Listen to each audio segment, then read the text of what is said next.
देखो, what is the law of conservation of energy? Law of conservation of energy क्या है? ये बोलता है कि in an isolated system the sum of total charge is always conserved, charge can neither be created nor be destroyed. बोलता है कोई भी अगर क्लोज सिस्टम होता है, इसमें अगर चार्ज पार्टिकल रखा हुआ है, ठीक है, ये कंजर्व रहेगा, ठीक है, ये ना ही टूट सकता है, नाइदर बी क्रिएटेड, बन भी नहीं सकता है, और ब्रेक डाउन भी नहीं हो सकता है, ठीक है। नेक्स्ट देखो, what do you mean bye Coulomb's law? ये बहुत ज़्यादा इंपॉर्टेंस एग्जाम में बहुत टाइम से आया है। कूलम्स लॉ क्या बोलता है ना, ध्यान देना, अगर कोई चार्ज है, मान लेते हैं कि Q1 है और दूसरा चार्ज Q2 है, ठीक है, दोनों के डिस्टेंस मान लेते हैं R है, distance between the Q1 and Q2 is R। तो ये कूलम्स लॉ बोलता है कि द फोर्स ऑफ अट्रैक्शन है ना और रिपल्शन, ये दोनों के बीच में जो फोर्स होगा, ठीक है, या अट्रैक्शन करने को होगा, रिपल्शन मतलब होता है धक्का देने का होगा, जितना भी फोर्स होगा, ठीक है, the force of attraction or repulsion between the two charges is directly proportional to Q1 by Q2 product of the charges and the inversely proportional to square of the distance between them। मेरी बात समझना, directly proportional मतलब होता है अगर F मेरा increase होगा ना तो चार्ज भी मेरा इंक्रीज होगा, ठीक है। अच्छा, F अगर इंक्रीज होगा ना तो ये रेडियस, ये जो R है ना वो डिक्रीज होगा, डिस्टेंस डिक्रीज होगा। क्यों डिक्रीज होगा? क्योंकि R तुम्हारा इन्वर्सली प्रोपोर्शनल है। अगेन समझना, अगर डायरेक्टली प्रोपोर्शनल का साइन रहेगा, सपोज किसी चीज़ में अगर डायरेक्टली प्रोपोर्शनल का साइन रहेगा, इसका मतलब ये जब बढ़ेगा, इंक्रीज करेगा, तो ये भी इंक्रीज करेगा, ठीक है।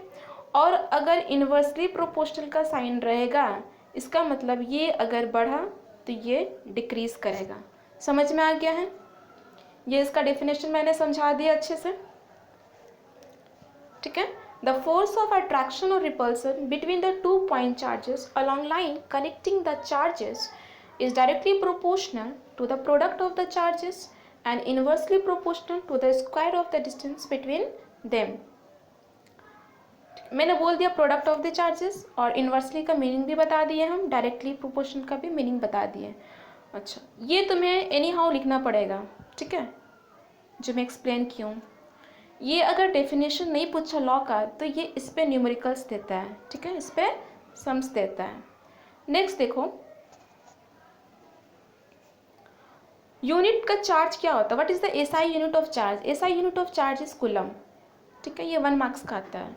नेक्स्ट देखो, what do you mean by electric potential? इसका आंसर तुम्हारा यहाँ से है, electric potential at a point is defined as the amount of work done in bringing a unit positive charge from infinity to that point।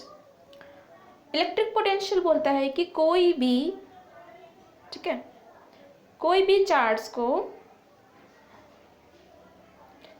कितना energy required हो रहा है infinity से लाने में। सपोज ये मुझे यहाँ पे ये charge particle, positive charge particle को मुझे यहाँ पे लाना, इस बॉक्स के अंदर लाना।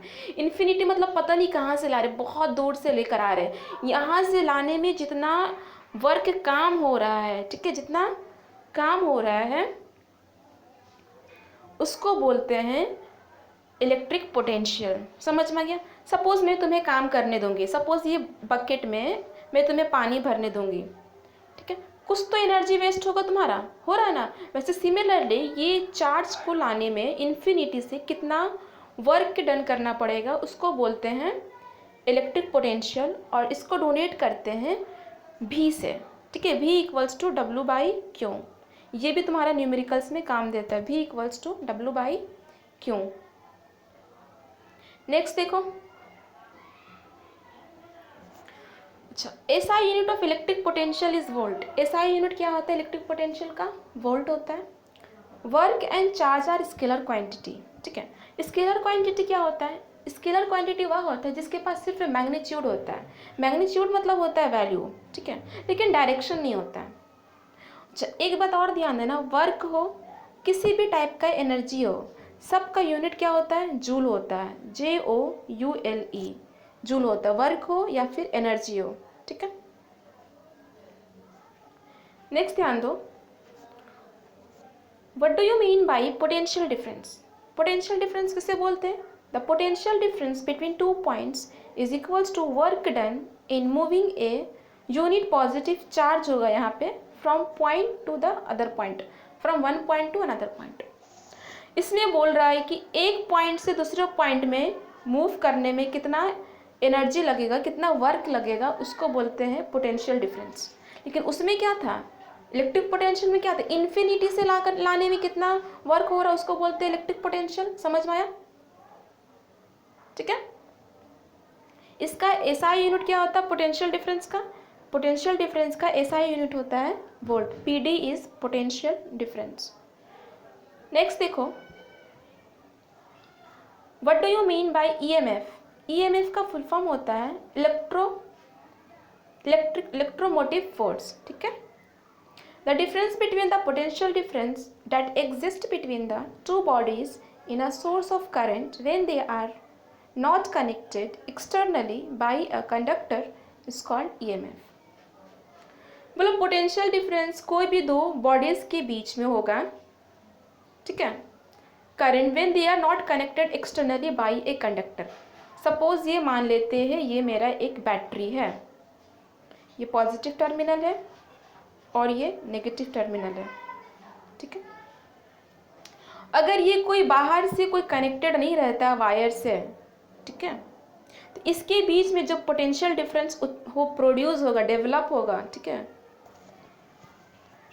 उसको बोलते हैं ईएमएफ। मेरा बात समझना, अगर कोई भी वायर सीरीज में कनेक्टेड होता है, जैसे स्ट्रीट लैंप होता है ना, बाहर का जो गली का जो लैंप होता है वो तुम्हारा सीरीज में कनेक्टेड होता है। अगर करंट हम यहाँ पे आई फ्लो करेंगे ना, करंट, ये पूरे वायर में आई फ्लो होगा, आई फ्लो होगा, ठीक है। लेकिन अगर मैं इसको अरेंज करती हूँ पैरेलल में,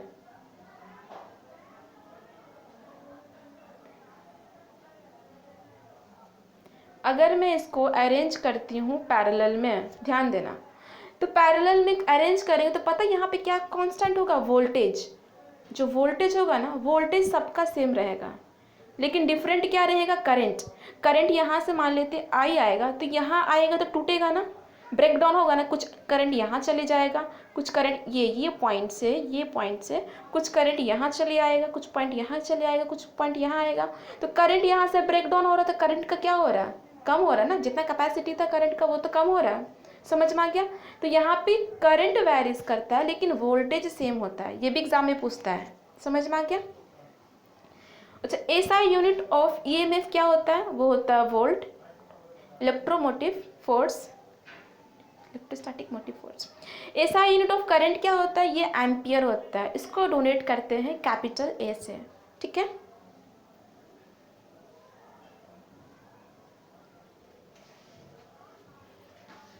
इलेक्ट्रोस्टैटिक मोटिव फोर्स, हो गया मेरा वीडियो कंप्लीट। अच्छा लग रहा है, अच्छा लग रहा है।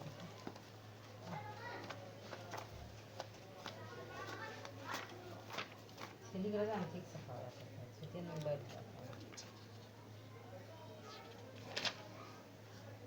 इलेक्ट्रोमोटिव फोर्स ये प्रमाण हो ना, लगेगा खुला देंगे ना।